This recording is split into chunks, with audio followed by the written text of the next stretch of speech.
Well, I think for me, right back to after doing my nurse training, I realised I just love coming alongside people in need for whatever reason. And quite soon after Tom and I got married, we had the opportunity to run a house for a number of homeless young people. And so we got involved in that, and it was a complete learning curve. So I knew we had a heart for that. Saying that, we were very much operating outside of the church. We were on the edge of church, and we kind of felt like, why weren't Christians doing this? So we were very much activists, getting stuck in with those on the poor, those on the edge. But really, our heart wasn't in the right place. It wasn't coming out of a sense of real call or knowing why we were doing it. We just knew we wanted to get involved in something. So for me, a real key time was a number of years later. We had a real call, if you like, to get involved in ministry, particularly through the Anglican Church, then ordained ministry. And this was something we completely put our time and energy into, this whole process. And at the end of it, basically got a massive no. This is not for you. You won't fit into ministry. No.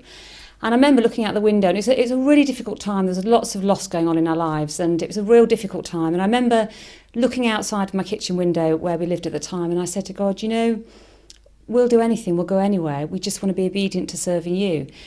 And I just felt like God say, if you want to know what it really means to serve me, go live with the poor. And I didn't expect to hear that. And a kind of a story in itself, but amazingly, we ended up living on quite a rough estate on this particular street. And again, I remember thinking, now, what are we going to do for these people? And moving up there, I felt like God say, just pray for the people on your street and love them and befriend them. And one of the first kind of lessons I learned, if you like, was just rather than it's like us and the poor, but actually it's a street of people. We were quite broken at the time, and we felt so at home there. We needed these people as much as they needed us, and it was a sense of being part of a community. And that's where my heart really just thought, I love people like this. We're all kind of, the same, if you like. And then it was interesting that then we got involved in the Vineyard. John and Debbie came back, the friends of old. And as we got involved in the Vineyard, suddenly our little small group that we planted, we started to kind of just be much more outward looking. We started to clean stairwells, cut hedges, which a lot of the neighbours would get involved in as well to make the street look better.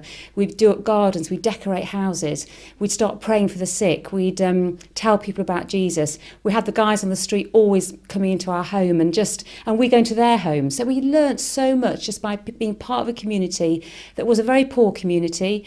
We felt at home in it, and that was the real beginning of thinking, oh, this is our heart.